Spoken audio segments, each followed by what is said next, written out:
and welcome to another episode of our podcast from the Thrive Tribe. And today we are introducing Flick Hamnett Day from the Social Dragonfly. Welcome, Flick. Hiya, thank you. It's all right, no worries. The best place to start, I think, is a bit about your background. Where you've come from up to this point. Yeah, so had a bit of a varied background. So I left university having done a theatre and English degree, and I went straight into retail. Um, just trying to keep a roof over my head, really. And then I went into working in call centres, and basically hearing people screaming, shout at me every day. I went into finance, and all the way through this, I just sort of realised the fact that what businesses were saying outwardly was not what they were saying inwardly as well, which was really frustrating from an employee's point of view. So I went more down into the admin route, started working for a variety of different companies, just never really found anywhere that I really felt like I'd found my true calling. And then I was working for a company, a charity based over in Nottingham, and they gave me the opportunity to do their digital marketing because I was in my late 20s, and surely I knew about social media and websites and things. And it was well, Flick, can you do this? And it was I was in my 20s, as I say, at that point, and you don't really say no to your employer. You go, yeah, and you sort of figure it out when you when you're doing it. So I went on a lot of CPD, professional development, training courses, learning every skill I could think of, that would help me to master this digital marketing. And I found my passion. I found that the thing that allowed me to be creative, it allowed me to use, the skills that I'd learned at university, but it also allowed me to change that narrative and make sure the fact that what we were putting out to the public face for the business was actually what was going on internally and really make that communication harmonious.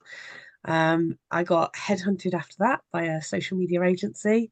And when they sadly closed their doors, I set up the Social Dragonfly. So it's all sort of led to this point, and can safely say I've definitely now found my passion, my raison d'etre. This is what I was put on this planet to do.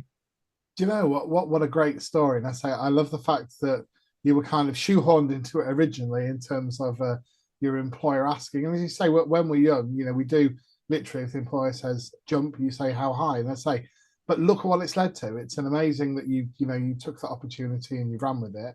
And I think it is so important, as you're saying, in relation to the social media channels that are used by companies having the same ethos, and wording and brand that the actual company has. Because sometimes you'll see somebody put out a post for a business and you just think, is that them? Or because it just looks completely different as to what the business is all about. Yeah, or like you say, you know somebody who works for a company, and then you sort of have a look at their companies, what they're putting out in the media or whatever, and it just doesn't match what your mate down the pub is saying. It's so disjointed, and I just really wanted to break that and make sure that it was, that the brand voice was the same internally as externally. No, no, that's brilliant. Thank you. So, what's your mission then with the Social Dragonfly? So I often say this to people is the fact that I want to rid social media of boring sales posts. I want to make social media fun again. We go on social media because, it's for a lot of us, it's now become habit. But we don't go on there to be bored. We're going on there for that entertainment break to catch up with people, to learn something new. So I really want to make social media fun, and really rid sales posts from social media is often what I say to people. Yeah, yeah, for definite. As you say, there's a lot of companies out there. It's just sales, sales, sales, and you can't really get to know the company, can you? And I guess that's so important. I know we speak on our courses about that no like trust element, and if it's just sales, sales, sales, it becomes really, really hard to get to know the company or even to buy the products. If you don't know a bit about them beforehand, the sales, Yeah. sales, sale element is a really hard slog, isn't it? So yeah, I love what you're trying to do with your mission. How about your vision for the Social Dragonfly? So the big vision, the my North Star sort of thinking is the fact that I want to rid social media worldwide of trolls and negative thoughts and negative comments. I want to make it the most powerful, passionate, positive place. And probably some more peas as well, if I could think of any more. But I really want social media to be that safe space where everybody goes and everybody is just absolutely lovely, which probably sounds very utopian. But trolls have no place on, keyboard warriors don't have any place on social media. And, the social dragonfly is all about that powerful, passionate, personal positivity. I'm gonna add more peas into it. Do you know what? And that is a wonderful thing, isn't it? I know some of us obviously have been, hit before with keyboard warriors and what people say. And as I say, there's just no place for it, is it? The world is a wonderful world, isn't it? And there are people that hide behind what their keyboards, will never, say anything to somebody in person, but for some reason they feel as though it's actually quite all right to do that online, and it's not. And as I say, that vision, especially for the children who Yeah, obviously are, heavily influenced, and being socially active online from such an early age, it is really, really important. So I actually love that vision. It's absolutely. And amazing. I it's know. Sorry. it's hard for anybody who has ever been trolled to imagine it, because it's the worst thing in the world to hear, that negativity. But that is such a small fraction of social media, and social media marketing, that we can get rid of it, right? We can. It's possible that we can do it. We can get rid of that negativity. Yeah, I think that's absolutely brilliant. Well done, Flick. I say I look forward to watching that journey, especially as well as the social dragonfly and your marketing. It's awesome. Thank you. So, in terms of the type of clients you have and the type of customer problems you solve, tell me a little bit more about that for people who don't know you. I'm I speak with so many people who are so nervous because of the trolls, because of the negativity, because it is a thing of putting yourself out there, and that they're so nervous and apprehensive about that. And pretty much everybody I talk to, that is what's holding them back. And whether it's the training courses, the ongoing coaching, or the account management that I do, where I effectively post for people. It's all about showcasing that actually there's no downside to putting yourself out there. It's getting people, as you say, you talk about the know, like, trust. We just take that from a physical, face-to-face setting, and we put it on social media, and we build that trust, we build that reputation, and people who can then come up to you and say, "Oh, I saw the fact that you were taking the kids out this weekend. What did you think of Centre Parks? Is it worth me going there? Actually, while we've got chatting, shall we talk about a little bit about business?" Um, that's really who I, like to talk with, those people who are so scared of it, and showing them the power that social media can have for their business and for their own personal journey. So I talk to sole traders, small business owners, those people who don't necessarily have a marketing team as part of their business, and show them, different tips and tricks and ways of working social media to really, really build that business and build that brand reputation. And I think that's it, isn't it? I think we within business there's a lot of networking that's done face to face. Thank God after COVID, some things change. But the beauty of social media is literally if you've got a product or service which you can sell anywhere, so it could be anywhere in the UK, it could be anywhere in the world. That's what the social media is there for. It's to enable you to be found by others. And obviously not just that face to face element. As I say, it's so important for many, many, many businesses. And as you said there, it's that having those initial conversations so you can actually go forward and obviously help them. Um, Yeah, and that you hear an awful lot of social media marketers will say that consistency is key. I mean, a lot of people interpret that as they need to post all day, every day. And it's not. It's about posting, relevant things that's going to emotionally connect with your target audience, so that when, Joe Bloggs is sat down the pub with his mates who's really struggling, and needs help with, needs a plumber, you go, oh, well, actually, I've spoken to such as, I've seen so and so online. they're really good. This is their sort of value system. This is their, this is how they help their customers. They'd be a really good plumber for you. Here's their details. It's, that consistency of messaging to stay relevant in somebody's brain. No, I love that. You mentioned three strands to your business in that earlier question. Do you just want to go enlighten us with what the three strands are? Yeah, so I have a variety of training courses. These are for people who want to do social media for themselves, but they don't just want to post without purpose. They want to really understand it because there's a whole lot more that goes into social media than just writing a bit of text and creating a graphic or snapping a quick selfie. There's a whole background of understanding your brand, your target audience. So, my courses are very much designed to help people who want to do it for themselves, who just don't have the skill set. So very much where I was when, social media and digital marketing was sort of thrown at me in the office. So that's, the training courses, they're constantly developing. I'm constantly coming up with new ideas based on conversations that I have with real people who say that they are really struggling with one particular aspect or element of social media. I also do ongoing coaching. So I have a membership system. I have my content community, which is completely free. It's on Facebook. I go in with thought-provoking questions to help give you ideas for your content, feedback on your content as well, and just little tips and tricks that I pick up along the way. That's all on my content community. And then my content collective and content academy, that's where you get weekly ideas from me of like really specific in-depth content ideas for you to post about. We go out with we plan content together, we work together. So it's very much of like, my people in my academy and my collective, they are doing their social media, but I'm coaching them every step of the way behind the scenes and giving them that further advice, that safety net really. And then, as I said earlier, I've got the full account management. So this is for people who I often joke about who really want the headache of social media marketing to go away from them because this is my passion.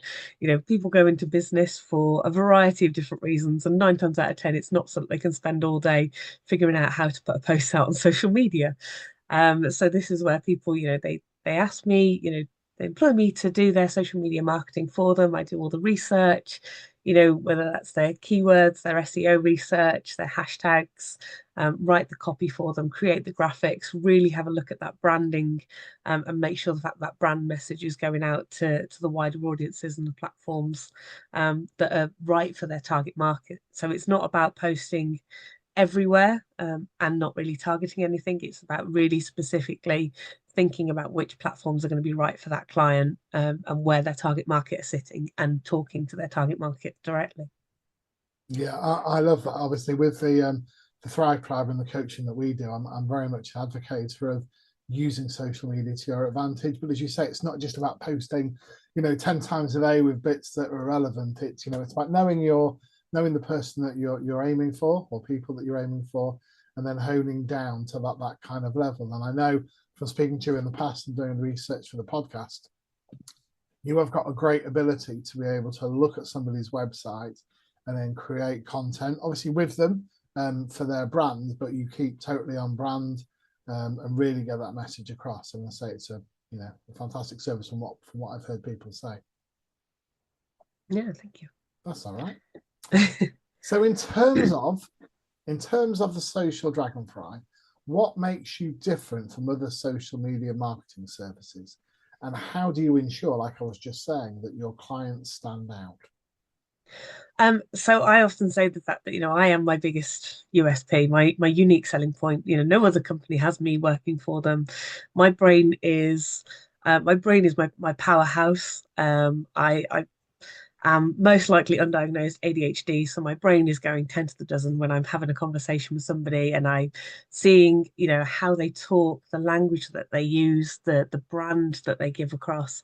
So most recently, actually, I had a client who's just come on board with me, and they've set up a completely new business. They've been in business for a number of years, but they've decided to take a step away from that business and set up something new. And I was coming up with their branded graphics and things for their social media content and their way of talking. So they didn't really have any brand guidelines, didn't have any brand documents or anything like that.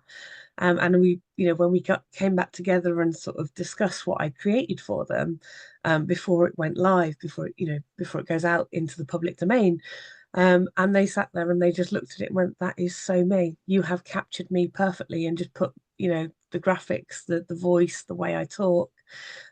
So very much that is one of my greatest skills of being able to do that. Um, so yeah, I would always say the fact that I am the reason why people come to me, and what makes my clients stand out is the fact that I tell their story. I'm a big believer of the fact that it's stories that people buy from. We don't buy from a sales post. We don't buy from necessarily a television advert or, somebody saying this is amazing. And we buy because, we've heard the fact that somebody's gone through a process with somebody, similar to you guys with the Thrive Tribe, your latest skills bootcamp in business. A lot of people, have said to me like, "Oh, I'm really interested, Flick. You went on this. How did you find it?" Because they want to hear the story about how I found that course, and how it relates to them. So I'm very much a big advocate of selling the stories, and using those. So I get very very personal with my clients and make sure that I know all their stories so that I can advocate for them on social media. And I think that's brilliant, as you say, taking the pressure off the client. 'Cause that's the thing, isn't it? If we all had, 10 days a week and 29 hours in a day, we could get so much more done. But there is only so much that we can do. And I say I'm a big advocate of, if there's a task that you want doing, you don't have time to do it and you can afford it, then definitely let somebody else with more expertise. That's the thing about business, isn't it? It's one of those things where, and I think you might have heard me say it before, but it's that, you surround yourself with people that, in certain aspects can do what you do, but better. So Yes. things like the social media, I do love social media, but I just don't have time to put to it, with the coaching and everything else. So obviously we put that out to somebody else who's far better knowledgeable than me, and it just works so well. And yeah, so I think with everybody, it's always nice to have a bit of background information, always nice to use it yourself, but definitely for that next level, finding somebody like you that Mhm. basically, you could almost be an employee of the company, couldn't you? I know obviously you know you invoice people for your service, but that's the thing, is that you've got like an extra person who is Yeah. living and breathing, the company. So whatever posts you make online are totally in line and in tune, especially with your example with the companies that you represent. Yeah, and absolutely. It's about, I often say to my clients is that I become an extension of their company. So it's, by all means, include me in your work emails, if you've got something going on or a project that you're working on, even if you can't talk about it just yet, so that I can tell that story of actually how you've created this product or service that you want me to market. Because it's that journey that people buy into, that makes people trust, that actually it wasn't just plain sailing all the time. It's had hurdles, but actually, so that that when you launch it, it is, this is the be all and end all, and this is the best thing that we can put out on the market, that really suits a purpose of, for the target market and solves their pain point. Yeah, I love that. I say stories are such a massive thing, aren't they? So yeah, I can totally see how that'll work. And I love the fact as well, if you've got something coming up, that if you get in there early enough, you can obviously follow the journey, Yeah. about a new product or service. That's brilliant. So following on then with success stories, have you got an example of where you've worked and how your strategies have transformed a company's online presence? I'm sure there are many. Um, we just have one or two. Yeah, so one of the ones that always swings to mind whenever I'm asked this question. So I met somebody at a Christmas networking event a couple of years ago, not long actually after I'd launched the business. And they were absolutely adamant that, they'd been in business for a number of years, and they didn't really get the value of social media because, their kids were telling them the fact that, oh, they've got to be on TikTok and they've got to be doing reels, and they genuinely was sort of at a loss and going, I don't want to be posting up photos of my breakfast to get more business. But they recognized that there was that gap in the market that they could fill. And I said, well, it's not about, just posting photos of your breakfast. It's actually about that thought that you have while you're eating your breakfast that actually today I'm going to achieve this and I'm going to do this, or I'm going to help this client this way, or whatever it is. It's about telling that story, telling the story of your thought process that lets people see sort of behind the curtain. Um, you know, and they were absolutely sort of dumbfounded. They were like, "Oh, I didn't realize that that's what people were doing." They were like, "Can you help me do this?" So, yes, absolutely, of course I can. So they came on my 6 week training course. So Kickstart Your Business Social Media, and went through everything in that 6 weeks, from understanding their brand and their tone of voice, right the way up to how to write content, quickly and effectively, so that it wasn't eating up too much of their time. And they really, really thrived after completing that course. And I followed their journey, and they chose the platform of LinkedIn. And they started to post almost daily content, whether it was a photo of what was in front of them, or a photo of, a selfie, or them just out and about. And actually, on the back of that, not only did their business thrive, but the clients that they were servicing, that they were getting into their social media marketing, their clients were also noticing an increase as well, because they had a connection with this other person. And then on the back of that, they then actually got headhunted by a national television company to actually be part of the television company, because of their services and because of that trust and in their business and their brand. So their skills were then even picked up, quite high up, based on their social media marketing. And the television company did turn around to them and say, "We saw you all over LinkedIn. You're absolutely amazing. We knew the fact that you were the one for us when we came to outsource this particular problem." Um, so that was absolutely mind blowing. Of that this was somebody I'd helped go from, they never posted, they never talked about anything on social media, right the way up to being headhunted by a national television company. That's probably one of my most That's proud that's mama brilliant. moments. Yeah, honestly, and that is so good, isn't it? Because LinkedIn, for the professionals out there, everyone's on LinkedIn. But I know when I did some research for the podcast that it's only about 4% of people that actually have a LinkedIn account actually post and post Yep. on a regular basis. So the Yeah. other 96% will literally go on, do a read, do a like. So the way I always tell my people is that you're not competing with those other 96%. You're only competing with the 4% who are actually using it and posting, and generating content that people can see. And as you say, that success story that you've highlighted is exactly what I tell the people that I work with. It's like, you think about, you post, you think no one's giving any likes, no one's reading it, but the more that you do it, the more consistent you become with the messaging, following the journey of what you do, URL products. And then, there are people out there, whether it be a television company that's national, nowadays, television companies are international, aren't they? Then Yeah.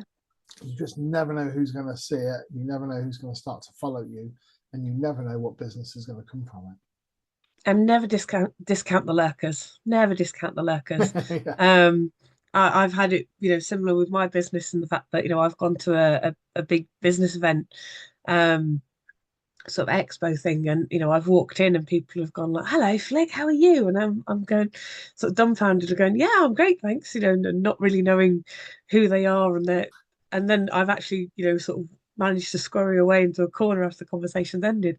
I found out they're not even connected with me, but because my presence is so there, that they felt like they knew me, and that we were already friends. And that's such a powerful thing for a small business owner, for a solo entrepreneur. It's that you can't buy that power, sort of. No, of being found and being known already before someone's even met you. And that's the nice thing, is about social media. You can get to know people. I know you should always be careful what you say and what you comment on, because as we know from some of the famous people, sometimes it comes back to bite people in the bum further down the line. But I think, most people, are reasonably sensible. And I say, with the courses that you offer and the guidance that you give, it's just a massive tool, isn't it? Yeah. So with that, what's the biggest social media mistakes you see businesses make? And potentially, is there a solution for those individuals to get better results? One of the big things that I see businesses make almost daily is, we forget the people that make up the business. We are, whether you're on your own or you are, part of a team, that there are people behind it. And each person, and I will always say this, each person has a story. We don't just do a thing because, I don't just offer a training course because I felt like it one day. I was just going to train other people in how to do social media. I offer it because it's part of my journey, that somebody gave me that training. Somebody understood that I was going to be struggling and I wouldn't know how to set up, a Facebook account or an Instagram account. And they took me right from that beginning. And it's part of who I am and what I do. And that's the powerful thing. Yes, okay, the courses, they're fantastic, as I've just said, they take people to places they might not have even expected.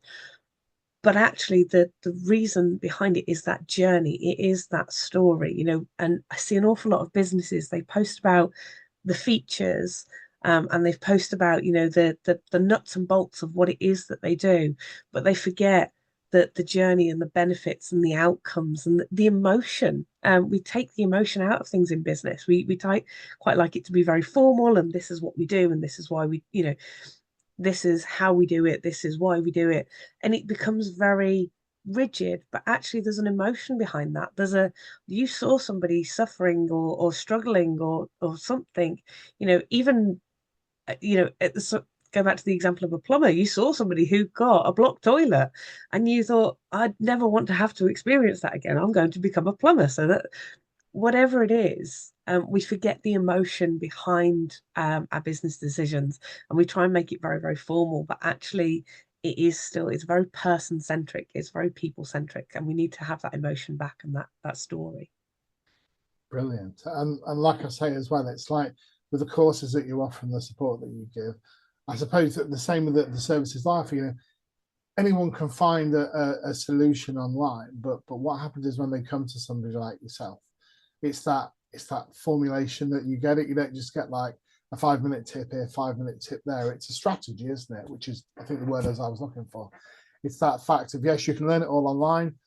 Everything's there, everything's on YouTube, but having just bits and bobs thrown at you, or just as you think about something, the service you offer, and I know from seeing testimonials from people that have done your courses and have used your services, it's very much that you become, as you say, part of their company. And so anyone that interacts with you obviously gets that initial call. You find out all about them, you can do your research, and then you just become at one with their business. So I think there's a really important element of obviously paying for expertise, because that's in effect what we're doing. And from the examples you've given, who knows what effects that's going to have for the positive going forward for people. Yeah, marketing is one of the most powerful things that we can do in business.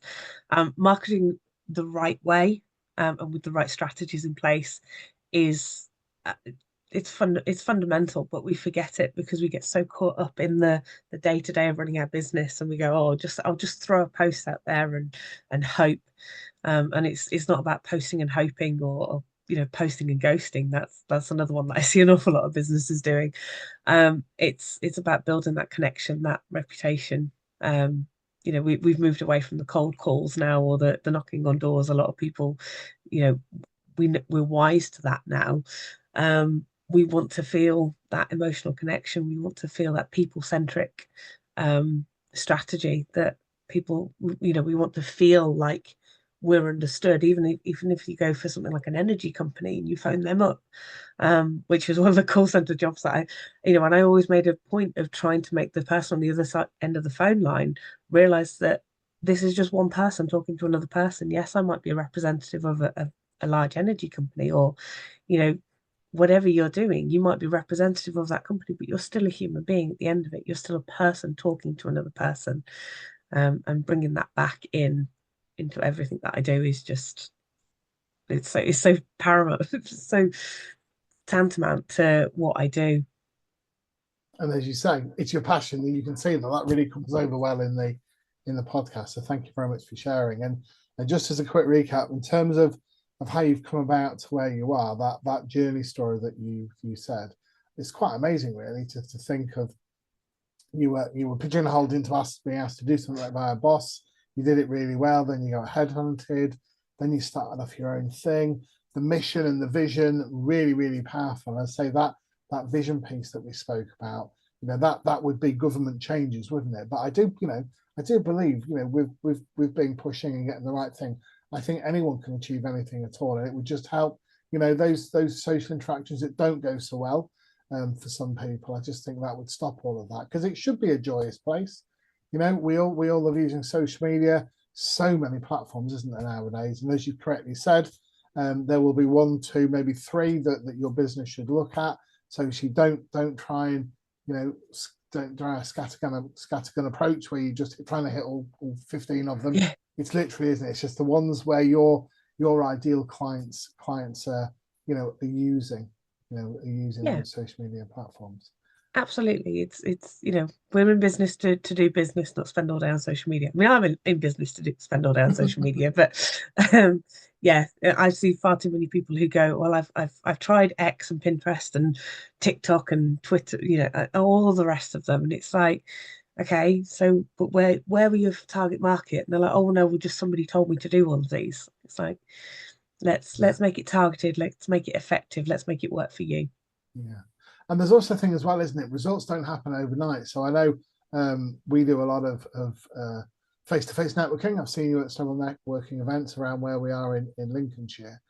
And it's that longevity, isn't it? It's not just about putting out a post, expecting thousands of likes or Yeah. thousands of people to see it. It's very much a long game, isn't it? Because as you say, the plumber scenario, I might not need a plumber today, but if if a couple of local plumbers keep posting about the jobs they do in the local area, then when I invariably do need a plumber, I know who I'm going to call, because I would have built up Yeah. that rapport with them. I've seen the jobs they've done, seen the comments and the testimonies from people that have used the service, and that's what it's about, isn't it? It's about that, the long game. And I say it might be, in terms of the customers that you have, it might be you put out the first post for them, and somebody calls you straight away saying, "Yeah, I need your service." But it might be, getting that consistency going. So when 3, 6, 12 months, and again, we're not just looking at one person, your post potentially could go to thousands upon thousands of people.